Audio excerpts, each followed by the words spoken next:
Joesley Batista volta para a prisão. Vice-governador de Minas Gerais e ex-executivo da JBS, Ricardo Saldi, também foram presos na operação. Presidente do Supremo encontra com Rainha Silvia da Suécia e renova a parceria contra a violência sexual infantil. Eu quero agradecer ao Brasil o importante papel que o Brasil fez. Renovando assim o compromisso da magistratura brasileira em atuar na proteção às vítimas de violência. Lembra do Orkut? A rede social acabou, mas... Uma mulher de Minas Gerais foi condenada a pagar R$3 mil de danos morais à família de um rapaz com deficiência mental. Ele tem 18 anos e é o advogado mais jovem a ficar frente a frente com os ministros do Supremo. Me preparei muito, foram muitas horas repetindo a sustentação, tentando escolher estrategicamente qual argumento eu deveria trazer, porque é um caso que tem muitos pontos.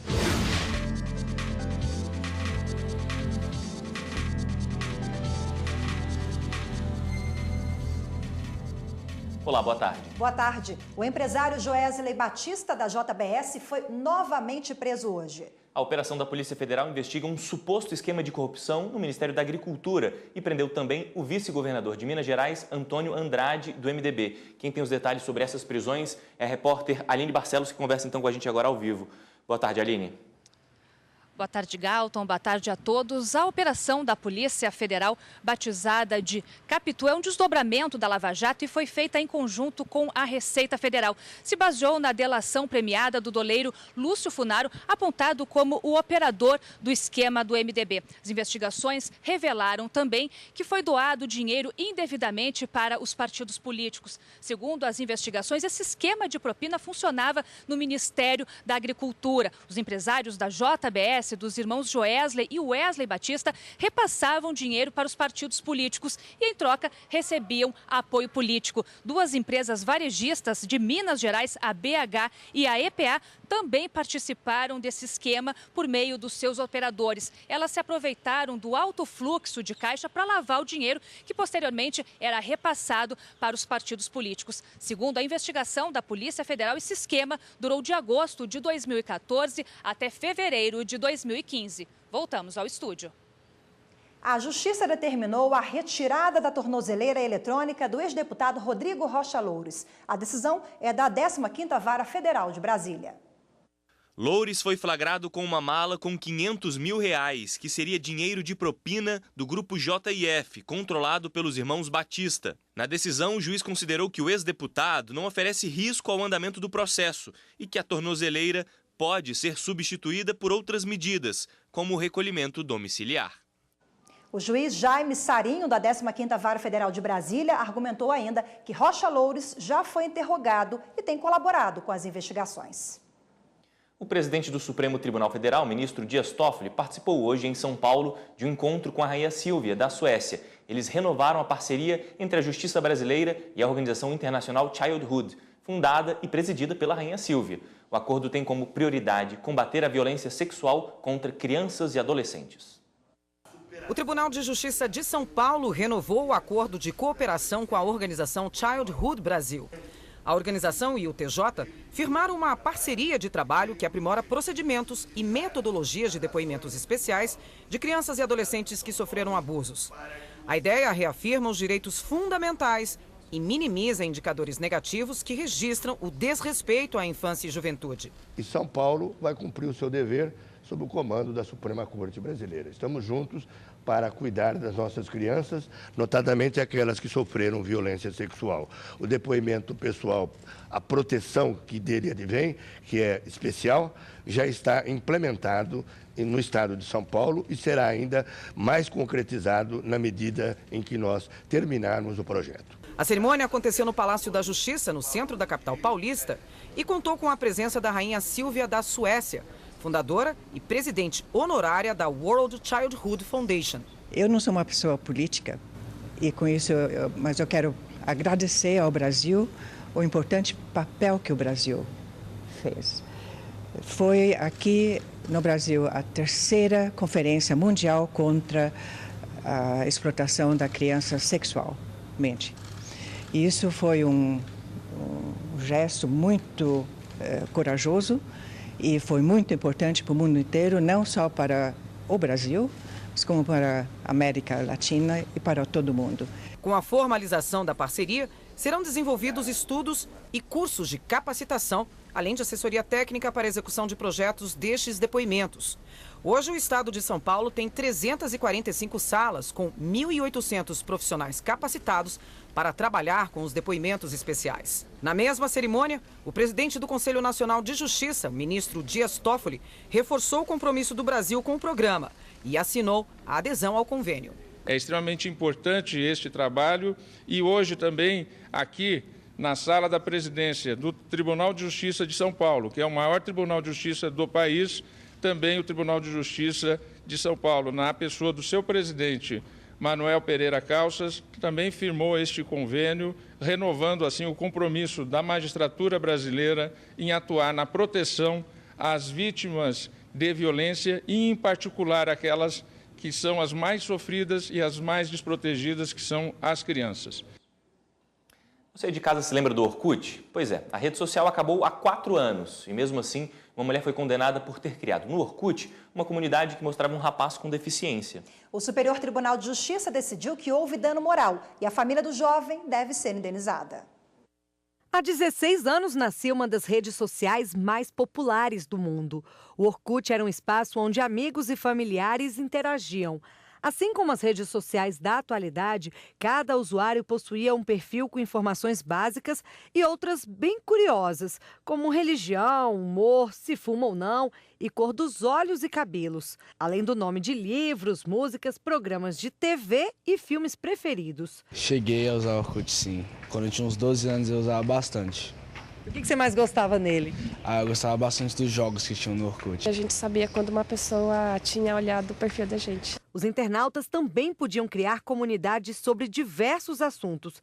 As mais comuns se chamavam Eu Amo Chocolate, Eu Odeio Segunda-feira, Eu Abro a Geladeira para Pensar. Eu gostava, era um diferencial também, as comunidades.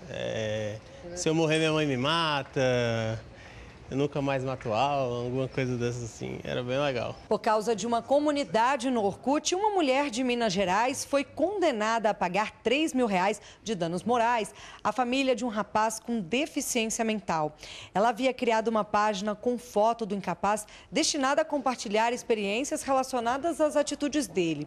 O irmão afirmou que o rapaz tinha atraso no desenvolvimento e por isso se comportava de maneira imprópria nas ruas, o que era de conhecimento dos moradores da cidade. O Tribunal de Justiça de Minas Gerais não aceitou o pedido de reparação, entendendo que a autora apenas agiu de forma imatura e que o ato causava simples aborrecimento e incômodo. No entanto, o relator no STJ, ministro Marco Aurélio Belize, concluiu que atitudes como essa, ainda que atribuídas à imaturidade da causadora do dano, não podem passar impunes pelo crivo do Poder Judiciário, devendo-se, ao contrário, fomentar na comunidade o respeito pelas individualidades e a responsabilidade por condutas que atentem contra a dignidade das pessoas. Este advogado explica que o Marco Civil da Internet protege quem é ofendido nas redes e orienta o que a pessoa deve fazer caso se sinta ofendida. Denunciar, né, tem os mecanismos em toda a rede social, você consegue fazer uma denúncia, né, então você fazendo essa primeira denúncia no Facebook, no Instagram, a rede social que seja, ele vai avaliar se realmente está havendo ali uma conduta que pode ser lesiva e aí ele exclui aquele perfil ou aquela página do ar. Se ela não souber quem é o criador daquela página ou daquele perfil, ela tem que entrar com ação para obrigar a rede social a fornecer os dados, né, cadastrais de IP, etc., para ela poder saber quem é o ofensor e mover a ação de reparação de danos contra aquele ofensor. A Justiça Gaúcha condenou o município de Charqueadas, na região metropolitana de Porto Alegre, a indenizar um servidor com deficiência, que foi transferido para um local de trabalho sem acessibilidade. O autor da ação, servidor público efetivo, é portador de deficiência física motora e trabalhou durante 23 anos em um local adaptado para suas limitações, mas acabou sendo transferido para um outro local, sem condições de acessibilidade, escadas, acesso sem rampas, piso irregular, ausência de sanitários adaptados. Conforme o desembargador Eduardo Delgado, ficou comprovado que a remoção do servidor para trabalhar em local incompatível com as suas limitações físicas está em descompasso com as garantias individuais e sociais dos portadores de deficiência, notadamente o direito ao trabalho. O servidor receberá uma indenização de R$10 mil. E a seguir, um encontro para incentivar jovens negros na carreira jurídica. Que olhem para o Poder Judiciário como um poder em que ainda precisa estar melhor representado pela população negra.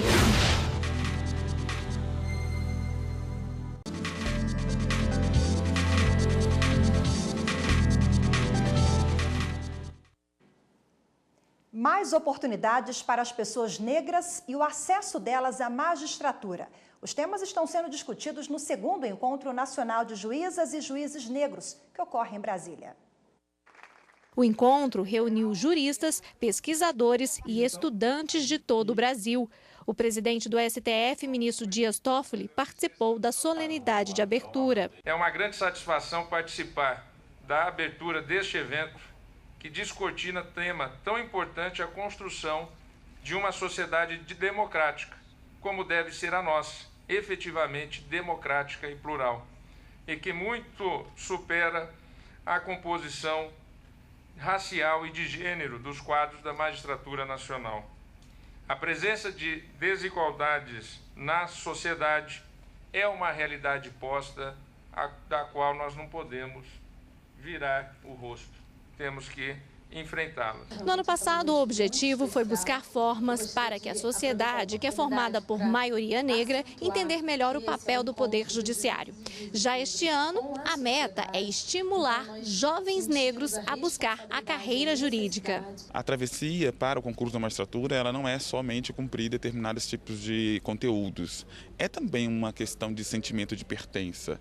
E aí, quando a gente traz isso para o jovem negro, para o estudante negro, que não consegue se identificar com o Poder Judiciário, com a magistratura, porque ele não vê uma magistratura com essas características, isso, se não desmotivá-lo, certamente vai dificultar nessa trajetória do concurso. Divulgar o trabalho dos juízes negros para que sejam inspiração também pode ser uma porta de entrada para a magistratura. Que olhem para o Poder Judiciário como um poder em que ainda precisa estar melhor representado pela população negra, que compõe 54% da nossa população, e temos apenas 18% de juízes negros, entre pretos e pardos, e a partir daí se buscar a transformação, a ocupação das cotas.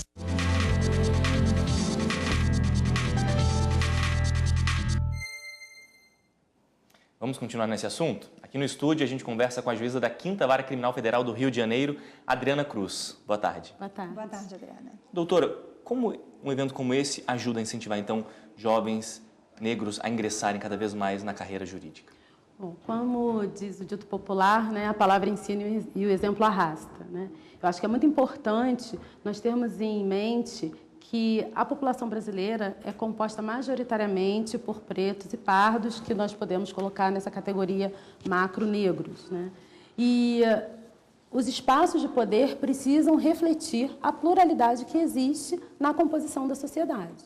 Então, eu acho que ontem a professora Tula Pires, já palestrando na conferência de abertura, chamava a nossa atenção para essa subrepresentação da população negra nos espaços de poder e a sobre-representação dessa população naquelas situações de subalternidade, de maior vulnerabilidade. Então, isso é naturalizado, mas isso não é natural. Então, nós precisamos desnaturalizar aquilo que o nosso olhar já se acostumou.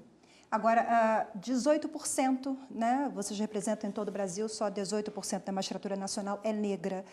Reverter esse cenário é um processo longo, né, mas o primeiro passo, o sistema de cotas, é um instrumento importante? Eu acho que é um instrumento fundamental. É muito importante, quando se fala na política de cotas, tanto essa discussão já havia sido estabelecida na época, quando as cotas foram estabelecidas para o acesso ao ensino superior e agora para acesso aos cargos e empregos públicos, é muito importante, a questão da meritocracia ela sempre vem, né, nesse debate. E eu acho que é importante a gente começar a problematizar o que é meritocracia, né? Então, aquele jovem que mora na periferia, que tem um esforço humano muitas vezes, porque tanto que quando ele chega, ele é incensado pela sociedade como um herói. O herói é aquele que ultrapassa aquilo que o ordinário faz, né? O mérito dele não deve ser reconhecido, então o que a cota busca fazer é realmente resgatar esse valor desse jovem, o valor dessa pessoa que acaba sendo, não, digamos assim, captado por aquele sistema de recrutamento linear. Então, Já passou do tempo da gente ver um juiz negro e achar aquilo ali como se fosse um prêmio. Na verdade, deveria ser algo normal, né? E a gente não precisar citar aquilo. Mas a gente vê pelos dados, 18% da magistratura, na verdade, nem 18%, porque 18% inclui, inclusive, os pardos também. Então, de negros é bem baixo, tem 1,6%. Não reflete de longe a sociedade, né? Exatamente. E quando nós vamos para as mulheres negras, que em todos os indicadores sociais se encontram na base da pirâmide social, na magistratura a gente vai encontrar também essa subrepresentação muito significativa. Nós somos em torno de 1,6% da magistratura nacional, em 18 mil magistrados, no país de 200 milhões de pessoas, do Oiapoque ao Chuí, né? Em cada tribunal, uma média de 1,2 magistrados. Então, assim, é um percentual muito pequeno, nós nos reconhecemos quase que visualmente, então tem 1 ou 2 colegas em cada estado. No meu estado, na Magistratura Federal do Rio de Janeiro, vocês estão falando com 50% da magistratura feminina, né, da Justiça Federal do Rio de Janeiro. Então, eu acho que isso, nós precisamos problematizar, porque eu acho que isso é indicativo de um déficit de democracia que precisa ser refletido. Daí a bela iniciativa desse evento, né? Muito obrigada mais uma vez pela participação conosco, viu? Muito obrigada. Obrigado, doutora. O Tribunal de Justiça de Minas Gerais realizou nesta semana o primeiro julgamento de recursos por meio totalmente virtual. A 8ª Câmara Civil do Tribunal de Justiça de Minas Gerais julgou 280 recursos de forma totalmente virtual. A tecnologia da informação foi usada com a finalidade de identificar e separar recursos semelhantes, já decididos em tribunais superiores, como o Superior Tribunal de Justiça e Supremo Tribunal Federal. O esboço do voto é apresentado a cada um dos desembargadores e, por fim, o relator tem a possibilidade de fazer modificações e imprimir o traço pessoal dele ao texto. Feitas as alterações, a máquina identifica os recursos iguais e procede o julgamento em questão de segundos. As ferramentas denominadas Radar e Ágil, que fazem a busca e seleção dos processos similares, foram desenvolvidas pelo próprio Tribunal de Justiça como uma funcionalidade do sistema TEMES, já utilizado pela instituição. O uso da inteligência artificial representa avanços não só para a celeridade nas decisões, mas também na economia de recursos, sem dispensar a contribuição humana. Para esse julgamento desses 280 recursos, o computador levou menos de 1 segundo. E aí você imagina bem, nós precisaríamos de pelo menos 280 servidores fazendo cada um dos votos. E a máquina dispensou. Quando eu digo dispensou, não é que os servidores serão dispensados, evidentemente, mas eles serão utilizados e terão a sua cognição, a sua inteligência para aqueles casos que realmente não são repetitivos e que precisam desse trabalho da mente humana. Julgamento da forma como foi feito hoje, usando a tecnologia da informação, ainda não foi feito a nível de Brasil, segundo conhecemos. O novo sistema foi testado inúmeras vezes, até que se estabelecessem padrões de confiança e segurança jurídica. A partir da experiência da 8ª Câmara Civil, as demais câmaras interessadas poderão usar a ferramenta. Uma diretriz do nosso presidente, Nelson Messias, né? Desde o primeiro dia da gestão dele, ele vem apoiando, incentivando as atividades da tecnologia da informação, porque ele sabe da importância, da necessidade de aplicar essas tecnologias para melhorar a prestação dos serviços judiciários. E no próximo bloco, STM confirma quebra de sigilos bancário e fiscal contra major acusado de fraudar licitação do Exército. É preciso comparar a movimentação financeira ordinária dos envolvidos com a do provável pedido de recorrência dos fatos delituosos.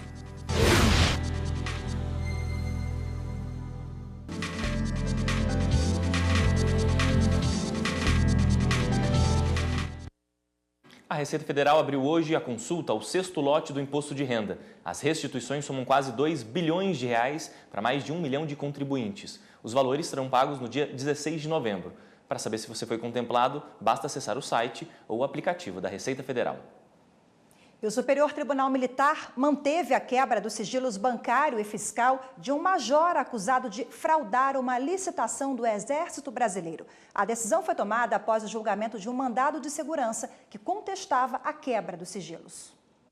De acordo com o inquérito, o major do Exército assinou atestados falsos utilizados pelas empresas que concorreram em uma licitação realizada na base administrativa do Exército em Brasília. Também foi identificado parentesco entre o acusado e a sócia de uma das empresas envolvidas na concorrência. A investigação ocorreu a partir de denúncia do Ministério Público Militar e foi autorizada pela Justiça Militar. O juiz responsável pelo caso entendeu que, com base nas provas anexadas ao processo, o oficial teria tentado fraudar a licitação e pediu a quebra dos sigilos bancário e fiscal do militar. A defesa do major entrou com um mandado de segurança no Superior Tribunal Militar.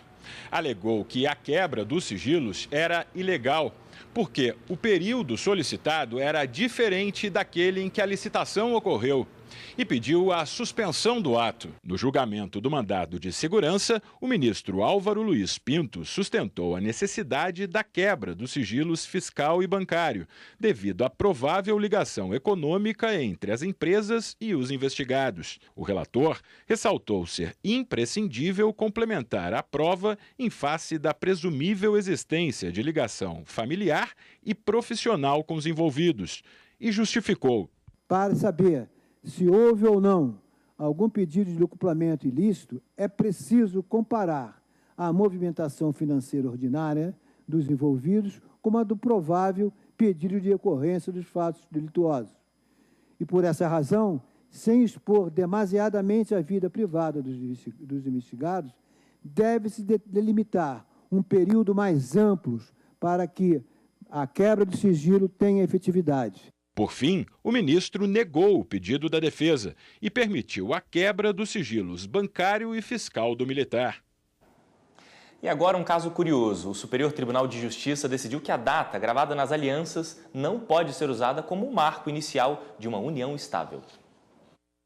De acordo com o processo de reconhecimento e dissolução de união estável, as partes se casaram em 2008, mas já viviam em união estável. O casal discordava da data de início dessa união. Para a mulher, o marco inicial seria a data gravada nas alianças. Para o homem, seria a data do nascimento do filho mais velho, pois para ele o que estava gravado nas alianças representava somente o início do namoro. A sentença de primeiro grau concordou com o homem e considerou como marco inicial o nascimento do filho mais velho. Mas o Tribunal de Justiça do Rio de Janeiro entendeu que a união estável começou na data inscrita nas alianças.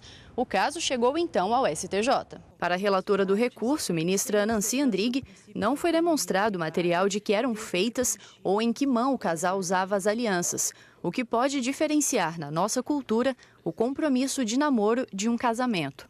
Para a ministra, essas questões são importantes porque o simbolismo representado pela aliança muda de acordo com esses aspectos. Os ministros da terceira turma consideraram que não ficou demonstrado que à época da gravação das alianças havia convivência pública e intenção de constituir família, o que são requisitos indispensáveis para configurar a união estável. O colegiado também considerou que o marco inicial seria a constatação da gravidez e não o nascimento do filho, pois durante o período de gestação, o casal já tinha informado residir no mesmo endereço. E com a gravidez, a relação já não era mais um mero namoro, ainda que qualificado. O advogado mais jovem do Brasil estreou na Suprema Corte do país. Matheus Costa Ribeiro tem 18 anos e fez uma sustentação oral que tirou elogios dos ministros do STF. 9 minutos. Esse foi o tempo que durou a defesa de Matheus Costa Ribeiro no plenário do STF. A presente ação direta tem como objeto a Lei 12.258 do Estado do Rio Grande do Sul, que proibiu a prática de revistas íntimas de empregadores em seus funcionários.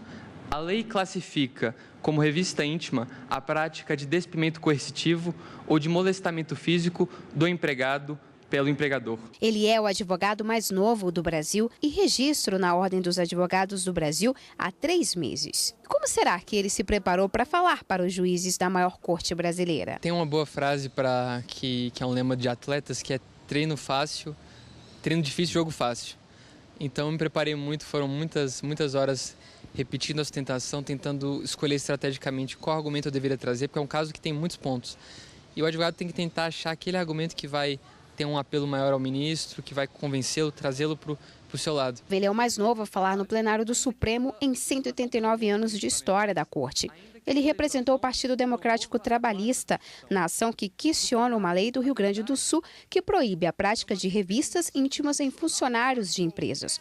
Logo que subiu à tribuna, chamou a atenção de todos e foi elogiado pelos ministros do STF. É só fazer o registro da estreia verdadeiramente virtuosa do jovem que esteve na tribuna, Matheus de Lima Costa Ribeiro. Parecia um profissional experiente. Parabéns. Eu gostaria de saudar a belíssima sustentação oral feita por esse jovem advogado, um menino que fez uma sustentação absolutamente espetacular. Essa foi a primeira sustentação, só a primeira sustentação do doutor Matheus aqui no Supremo Tribunal Federal. O julgamento do caso dele não foi concluído, ficou empatado em 4-4. O ministro Dias Toffoli pediu vista para analisar melhor este tema. E agora? Como é que fica a sua expectativa? Não tem uma data para o julgamento voltar ao plenário, mas a sua expectativa, dever cumprido, pelo menos hoje? Dever cumprido, porque eu acho que a minha sustentação conseguiu impactar os ministros. Pelo menos eu tive essa impressão. E essa é a missão do advogado. O advogado não ganha a causa. Quem julga a causa são os ministros. É isso que vale, né? Impactar os ministros. Parabéns para o Matheus, uma longa trajetória pela frente. Só começando. Né? E o Jornal da Justiça, primeira edição de hoje, fica por aqui. Obrigada pela sua companhia. Ótimo fim de semana. Até segunda. Uma boa tarde para você e um ótimo fim de semana. Tchau.